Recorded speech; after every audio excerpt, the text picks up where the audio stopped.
Dans les années 1115-1118, Gaston IV le Croisé entreprend la construction d'un relais hospitalier, appelé l'Espito de Faget d'Auberti, entre les villes épiscopales de l'Escar et d'Oloron, sur un très ancien chemin qui se prolonge vers l'Espagne par la vallée d'Aspe et le col du Somport.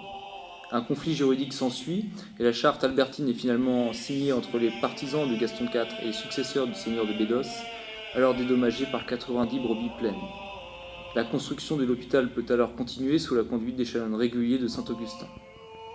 Les étrangers qui occupent la chapelle incluent aussi bien des chevaliers que des commerçants ou des religieux qui vont et viennent en Espagne dans le cadre de la Reconquista, que de pèlerins qui se rendent alors à Saint-Jacques-de-Compostelle.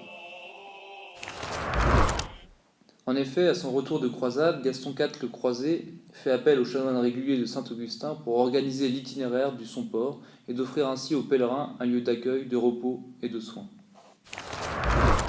L'église Saint-Blaise de la Commande fut donc construite au XIIe siècle. On y retrouve deux caractéristiques de l'art roman né au XIe siècle, le plan en forme de croix rappelant la passion du Christ et l'importance donnée à la sculpture.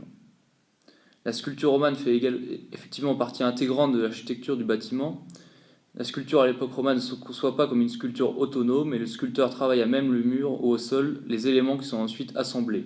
On retrouve donc dans la chapelle de la Commande, construite dans les années 1130-1150, le travail des sculpteurs du maître d'Oloron. La sculpture romane est un art didactique. Elle a pour fonction de se donner à voir. Les fidèles doivent ainsi pouvoir lire avec facilité les représentations qui tiennent lieu de catéchisme. Il s'agit parfois d'effrayer les fidèles en leur représentant les dangers auxquels ils s'exposent en s'écartant de la foi. Les chapiteaux s'inspirent de l'Ancien et du Nouveau Testament, illustrant la vie et les miracles des saints, ainsi que l'enfance du Christ. Au fil des années, la chapelle a connu des modifications et des rajouts. On perçoit notamment l'influence du style gothique à travers la présence d'arcs en croise d'ogives dans le transept nord.